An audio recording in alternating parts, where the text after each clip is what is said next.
الرحمن الرحيم نحمده ونصلي على رسوله الكريم اما بعد ہمارے بہت ہی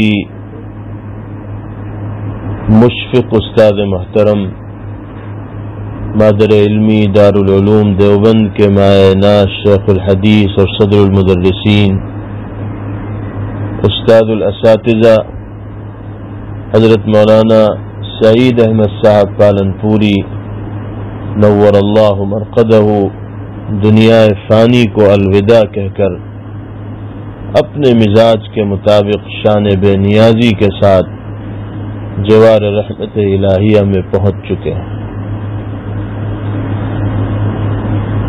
آپ کی تاریخ وفات تھی 25 رمضان المبارک سن 1441 ہجری، اشراق کا وقت، منگل کا دن۔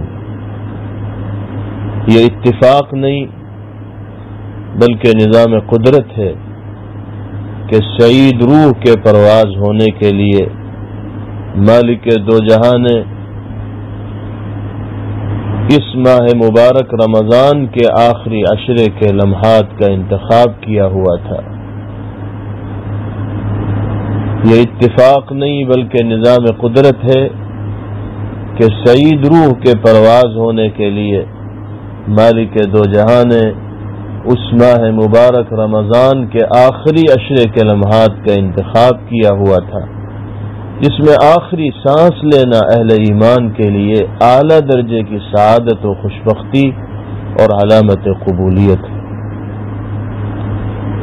طبیعت تو پہلے بھی متعدد مرتبہ تشویشناک حد تک آپ کی خراب ہوئی، لیکن اللہ پاک کے خصوصی فضل و کرم اور بے شمار چاہنے والوں کی دعاؤں کی برکت سے پھر ایسے صحت یاب ہوئے کہ معمول کے مطابق درس و تدریس، واعظ و نصیحت اور فیض رسانی کا سلسلہ جاری فرما دیا۔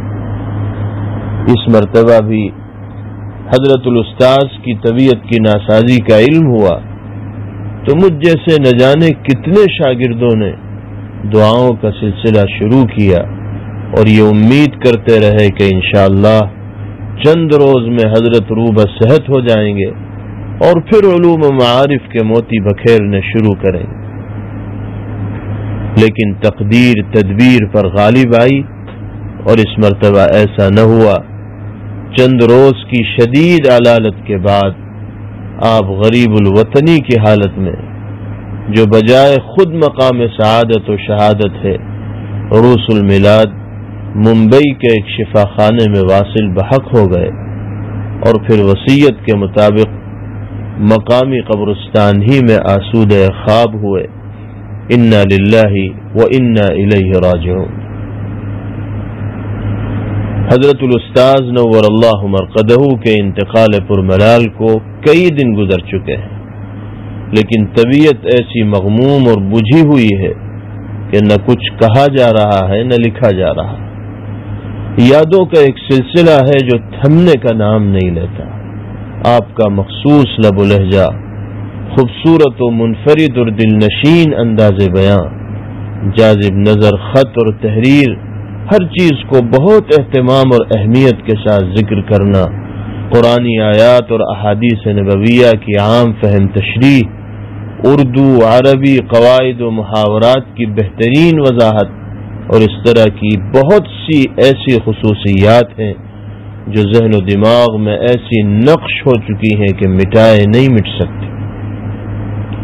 بلا شبہ آپ ایک قابل فخر صاحب طرز، کوہنہ مشق، طلبہ کی نفسیات کو سمجھنے والے ایک کامل و مکمل استاذ تھے۔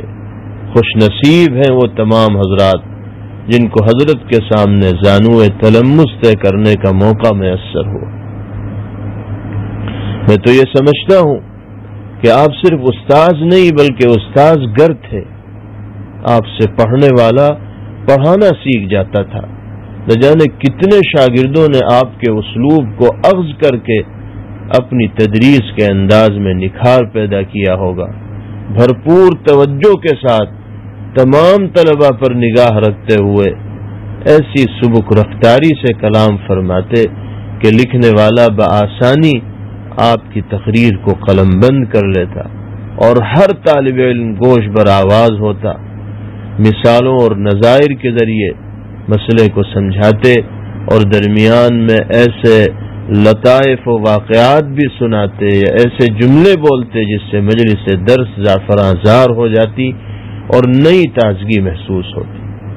سبق میں شروع سے اخیر تک دلچسپی ایسی برقرار رہتی کہ مجال ہے کہ کوئی طالب علم غافل ہو جائے یا بے توجہی کا مظاہرہ کرنے لگے.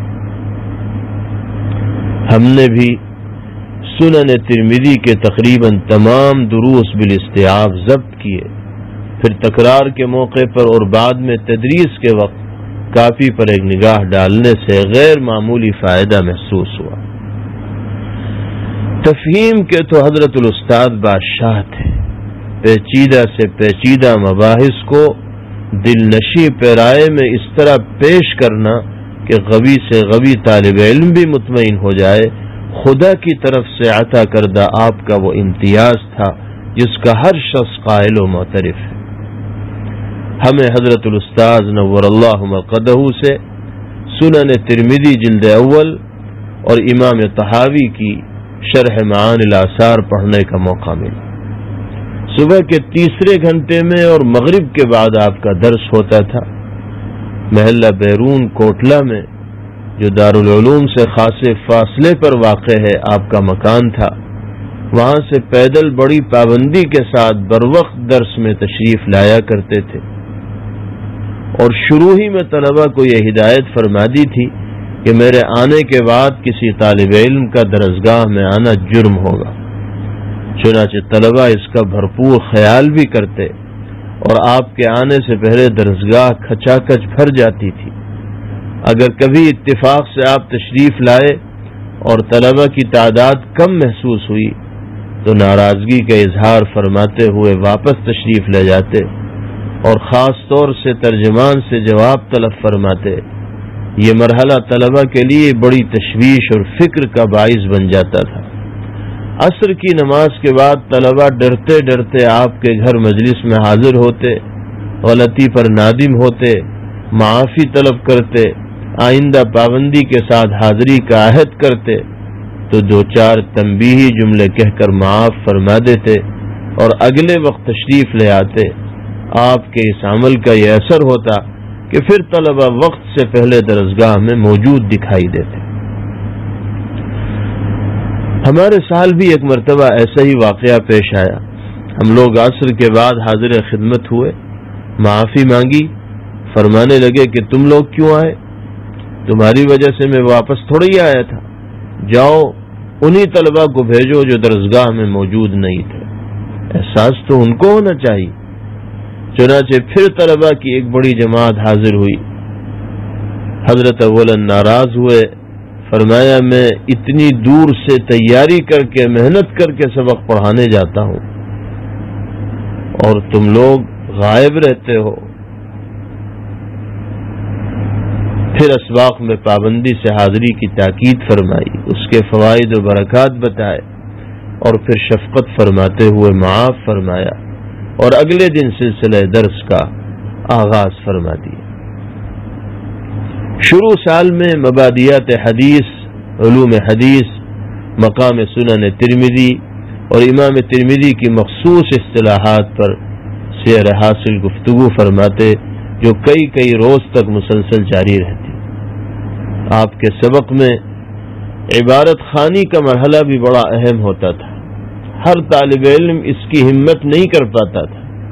آپ باقاعدہ گھر بلا کر عبارت خوانی کے خواہش مند طلبہ کا امتحان لیتے اور پھر چند طلبہ کو سال بھر عبارت خوانی کے لیے متعین فرما دیتے. اطمینان کے ساتھ صاف متوسط آواز میں صحیح عبارت پڑھنے کی تاکید فرماتے. آواز تھوڑی بھی تیز ہوتی تو حضرت کو ناگوار گزرتی، ٹوکتے اور فرماتے مائک دور کر کے پڑھو. اعراب کی غلطیاں اگر آنے لگتی تو عبارت خواں تبدیل فرما دیتے، یہ خود پڑھنا شروع فرما دیتے. اس لیے عبارت خواں طلبہ بھرپور تیاری کر کے ہی سامنے آتے تھے. ہمیں بھی الحمدللہ کتاب کے معتدی حصے کی عبارت پڑھنے کا موقع ملا. ایک دفعہ پڑھتے ہوئے بار بار گلا صاف کرنے کے لیے کھنکھارنے کی نوبت آئی تو مجھے مخاطب کر کے فرمانے لگے, سنو. سب طلبہ متوجہ ہو گئے کہ حضرت کیا ارشاد فرماتے ہیں. جب سب گوش بر آواز ہوئے تو ارشاد فرمایا, کل سے چمچہ لے کر آیا کرو اور جہاں آواز پھنسے گلے میں چلا لیا کرو. سب ہنسنے لگے. حضرت بھی متبسم ہوئے اور پھر فرمایا, چلو آگے پڑھو.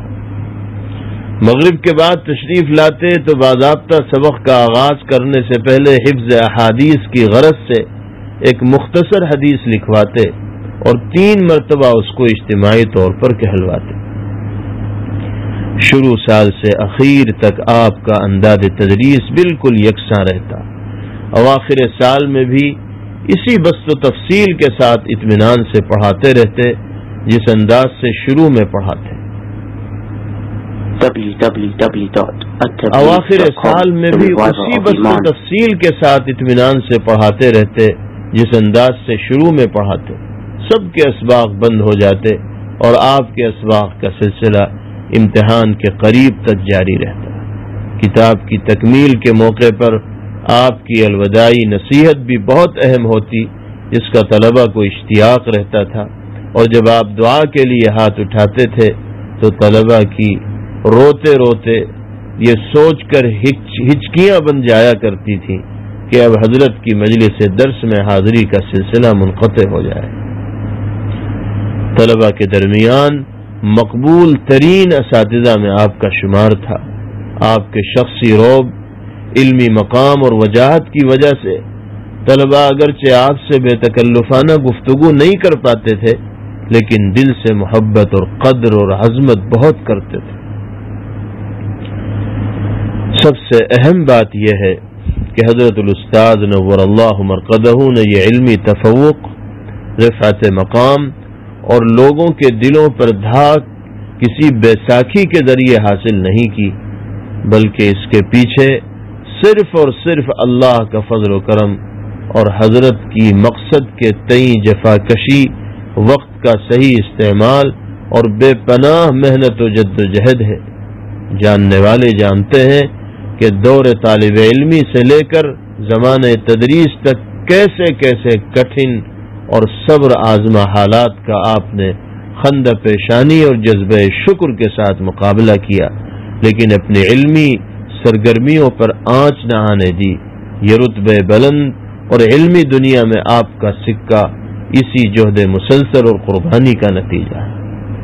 حضرت الاستاذ نور اللہ مرقدہ سے پڑھنے کا موقع تو ہمیں دورہ حدیث شریف میں ملا, لیکن شعور کی آنکھیں کھولنے کے بعد ہی سے ہم نے حضرت الاستاذ کا نام سنا, کیونکہ محلہ بیرون کوٹلہ میں جہاں آپ کی رہائش تھی اسی کے پڑوس میں حضرت والد محترم دامت برکاتہم کے ساتھ ہم لوگوں کی بھی سکونت شروع میں رہی تھی.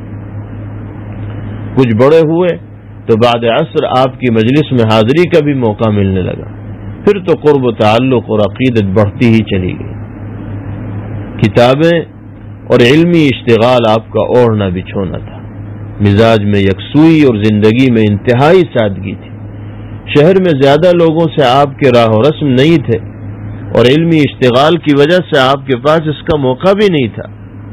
جب بھی خدمت میں حاضری ہوتی کچھ پڑھتے ہوئے, پڑھاتے ہوئے, لکھتے ہوئے, سنتے ہوئے یا نصیحت کرتے ہوئے ملتے. عصر کے بعد عمومی مجلس ہوتی, اس میں طلبہ آپ کے سر پر تیل لگتے, کچھ پوچھتے تو آپ تسلی سے جواب مرحمت فرماتے.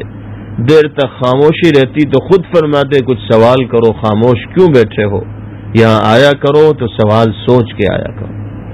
فرق باطلہ کا تعاقب, مسلک حق کی ترجمانی, منکرات پر برمرہ نکیر, اپنے موقف پر خلوص نیت کے ساتھ جماؤ, یہ چیزیں آپ کے مزاج کا حصہ تھی. دیوبند جانا ہوتا تو حضرت الاستاذ نور اللہ مرقدہ سے ملاقات کے لیے حاضری ہوتی. بڑی محبت و شفقت کا معاملہ فرماتے, اسواق کی تفصیلات معلوم کرتے, دعائیں دیتے, مدرسے کے احوال دریافت فرماتے. کوئی نئی کتاب چھپ کر آتی تو عنایت فرماتے، مزید دو نسخے دیتے اور فرماتے کہ مفتی سلمان کو دینا، وہ اس پر ندائے شاہی میں تبصرہ لکھ دیں۔ ندائے شاہی کا بھی پابندی سے مطالعہ فرماتے۔ رسالہ اکثر آپ کی تپائی پر دکھائی دیتا۔ بارہا فرمایا کہ تمہارا مضمون پڑھا اچھا تھا، لکھتے رہو۔ ایک مرتبہ فرمایا کہ تمہارا اور مفتی سلمان کا مضمون ضرور پڑھتا۔ مدرسہ عربیہ اعزاز العلوم ویٹ کے جلسہ سالانہ میں اکثر و بیشتر حضرت کی شرکت ہوا کرتی تھی۔ چند سال قبل ایسا اتفاق ہوا کہ حضرت اسٹیج پر تشریف فرما تھے اور آخری خطاب آپ کا ہونا تھا۔ حضرت مولانا قاری شوکت علی صاحب زیدہ مجدہ کا حکم تھا کہ تجھے بھی کچھ کہنا ہے، اس کے بعد حضرت بیان فرمائیں گے۔ میری ہمت بالکل نہیں ہو رہی تھی۔ میں نے عرض کیا کہ حضرت آپ بیان فرما دیں، آپ کی موجودگی میں ہم کچھ نہیں بول سکتے۔ حکمن فرمایا کہ بیان کرو، میں بیٹھا ہوں، جب تک ایسے نہیں بولو گے تو بیان کرنا کیسے آئے گا؟ اللہ اکبر۔ مدرسہ اسلامی عربیہ جامع مسجد امروہہ سے آپ کا تعلق بہت گہرا اور پرانا تھا۔ آپ مدرسے کی مجلس شورا کے ممبر بھی تھے اور پچھلے چند سالوں تک مسلسل ختم بخاری کے لیے تشریف بھی لایا کرتے تھے۔ مدرسے کے سابق محتمم حضرت مولانا محمد قاسم صاحب علیہ الرحمہ سے آپ کی دیرینہ رفاقت تھی، جس کو آپ نے اخیر تک بخوبی نبھایا۔ چند ماہ پیشتر آپ کے صاحبزادہ گرامی کا انتقال ہوا تو مدرسے کے ذمہ داران کے ہمراہ آپ کی خدمت میں حاضری ہوئی۔ جاتے ہوئے پوچھا، کیوں آئے ہو؟ ہم نے مرحوم صاحبزادے کا تذکرہ شروع ہی کیا تھا تو فرمانے لگے، جو گیا وہ سپنا اور جو رہا وہ اپنا۔ اللہ کو جو منظور تھا وہ ہو گیا۔ تعزیت کے بس 3 دن ہیں، وہ گزر چکے۔ بس جانے والوں کے لیے دعا کرتے رہو۔ پھر تعزیت کے مروجہ طریقے کے عدم ثبوت پر گفتگو فرماتے رہے۔ کچھ دیر کے بعد ہم نے عرض کیا کہ حضرت کئی سال سے آپ کی تشریف آوری مدرسے کے سالانہ جلسے میں نہیں ہو سکی، اس سال تشریف لے آئے۔ مسکراتے ہوئے فرمانے لگے کہ اب اس نے موضوع بدلا ہے، آیا تو تھا یہ تعزیت ہی کے لیے۔ پھر فرمایا کہ جلسے کی تاریخ کے لیے رجب کے شروع میں ملنا۔ پھر ملاقات ہوئی تو کمزوری اور طبیعت کی ناسازگی کی وجہ سے معذرت فرمائی۔ اللہ رب العزت والجلال حضرت الاستاذ نور اللہ مرقدہ کی مغفرت تامہ فرمائے، جنت الفردوس میں اعلی مقام نصیب فرمائے، اور آپ کی زرعی اور سنہری دینی خدمات کا اپنی شایع نشان بدلہ مرحمت فرمائے، اور مادر علمی دارالعلوم دیوبند کو آپ کا نعم البدل عطا فرمائے۔ وآخر دعوانا ان الحمد للہ رب العالمین۔